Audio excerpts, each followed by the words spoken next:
Le Seigneur soit avec vous. Évangile de Jésus-Christ selon saint Luc. Gloire à toi, Seigneur Jésus. Luc chapitre 3, du 10e au 18e verset. Les foules qui venaient se faire baptiser par Jean lui demandaient « Que devons-nous faire ?» Jean leur répondait « Celui qui a 2 vêtements, qu'il partage avec celui qui n'en a pas.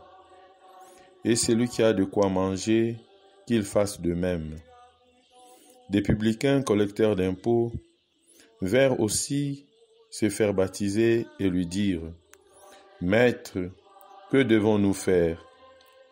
Il leur répondit « N'exigez rien de plus que ce qui vous est fixé. » À leur tour, des soldats lui demandaient « Et nous, que devons-nous faire ?» Il leur répondit « Ne faites ni violence ni tort à personne, et contentez-vous de votre solde. » Or le peuple était en attente, et tous se demandaient en eux-mêmes, et Jean n'était pas le Messie. Jean s'adressa alors à tous. « Moi, je vous baptise avec l'eau, mais il vient, celui qui est plus puissant que moi. Je ne suis pas digne de défaire la courroie de ses sandales. Lui vous baptisera dans l'Esprit Saint et dans le feu. Il tient à la main la pelle à vanner pour nettoyer son aire à battre le blé, et il amassera le grain dans son grenier. Quant à la paille, il la brûlera dans un feu qui ne s'éteint pas. » Par ces exhortations et bien d'autres encore, Jean annonçait au peuple la bonne nouvelle. Acclamons la parole de Dieu. Louange à toi, Seigneur Jésus. Bien-aimés dans le Christ, loué soit Jésus-Christ. Aujourd'hui, nous célébrons le 3e dimanche de l'Avent de l'année liturgique C. J'aimerais faire un point sur la première lecture d'aujourd'hui du livre des Sophonies. Ce livre a été écrit vers l'an 640.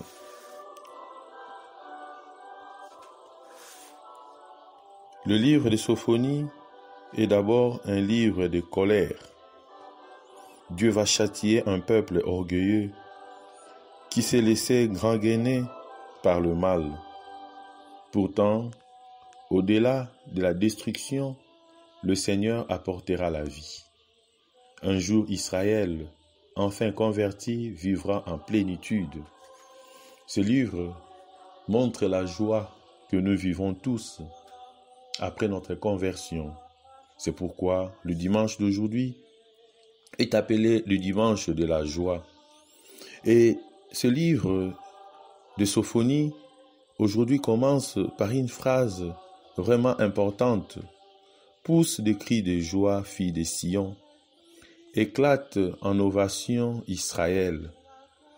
Réjouis-toi, tressaille d'allégresse, fille de Jérusalem. » Et ça finit aussi par une phrase extraordinaire qui nous invite à la joie. « Il aura en toi sa joie et son allégresse. Il te renouvellera par son amour. Il dansera pour toi avec des cris de joie comme au jour de fête. » Oui, nous attendons cette grande joie qui doit ouvrir nos cœurs. Nous attendons cette grande joie qui doit nous faire avancer vers Noël. Nous attendons cette grande joie qui nous invite à la conversion. Bien-aimés dans le Christ, nous sommes souvent centrés sur nous-mêmes et nous cherchons de façon désespérée à assurer notre propre sécurité. Nous vivons dans l'inquiétude du lendemain et nous accumulons par tous les moyens les biens dont nous espérons le salut. Mais notre salut ne viendra jamais de biens extérieurs. Notre salut ne viendra jamais de biens que nous cherchons par nous-mêmes.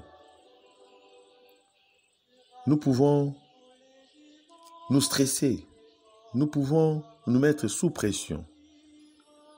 Mes frères et sœurs dans le Christ, nous devons cesser d'être préoccupés par notre avoir. Si nous cessons de nous préoccuper par notre avoir, nous allons découvrir avec émerveillement une autre forme d'existence que celle dont nous sommes obsédés. Nous trouverons une autre forme d'existence, cette existence qui nous amène à la vie spirituelle, à la vie intérieure. Nous devons renoncer à nos garanties illusoires, à toutes les actions perverses par lesquelles nous tentons d'obtenir ce que nous voulons. Si nous renonçons à tout cela, nous allons rencontrer la vraie vie. Nous allons rencontrer la vraie joie qui est éternelle, qui est stable. Arrachés par l'esprit, nous devons plutôt nous orienter vers la réussite de la résurrection, vers la réussite de ce Jésus qui vient. Et de cette manière, nous allons apercevoir enfin Dieu au milieu de nous, Dieu au milieu de nos actions, Dieu au milieu de notre vie. Bien-aimés dans le Christ, à ceux qui écoutent sa prédication, Jean-Baptiste, aujourd'hui, ne demande que des choses très simples, en rapport avec leur situation concrète. Que chacun de nous cherche à se convertir par rapport à son contexte, par rapport à sa situation, par rapport à son environnement. N'allons pas chercher des choses compliquées pour montrer que nous croyons en Dieu, mais à des choses si simples, par notre travail, par notre vie, notre entourage. Nous devons montrer que nous sommes en train d'arranger, de préparer le chemin pour le Seigneur. Il voit dans ces choses l'introduction à un renouvellement plus fondamental que viendra achever le Messie attendu. Celui-ci baptisera dans l'esprit et dans le feu. Il fera surgir un monde nouveau, tandis que le vieux monde sera balayé. Le monde de l'orgueil va disparaître. Jean-Baptiste aujourd'hui nous apprend aussi le sens de l'humilité, de la simplicité, pouvoir accepter celui qui est au-dessus de nous, savoir accepter celui qui nous est supérieur, savoir accepter celui qui est notre autorité, ce respect de l'autre est aussi le sens d'une bonne conversion. Le respect de l'autre est aussi le sens de la fraternité. Le respect de l'autre est aussi le sens profond d'attendre ce Messie qui vient pour nous sauver. Bien-aimés dans le Christ, c'est vrai, nous préparons Noël. Mais permettons-nous vraiment à Dieu de naître parmi nous. Nous sommes si encombrés de nous-mêmes que le Seigneur vienne lui-même ouvrir notre cœur et nous rendre disponibles à sa venue. Demandons cette grâce de l'humilité. Demandons cette grâce de la simplicité. Soyons capables de donner la place aux autres et de prendre notre place. De cette manière, le Christ nous trouvera dignes de le recevoir. De cette manière, nous aurons mérité le royaume des cieux, car nous avons fait ce que lui-même, le Christ, nous a demandé de faire. Loué soit Jésus-Christ et Marie Immaculée.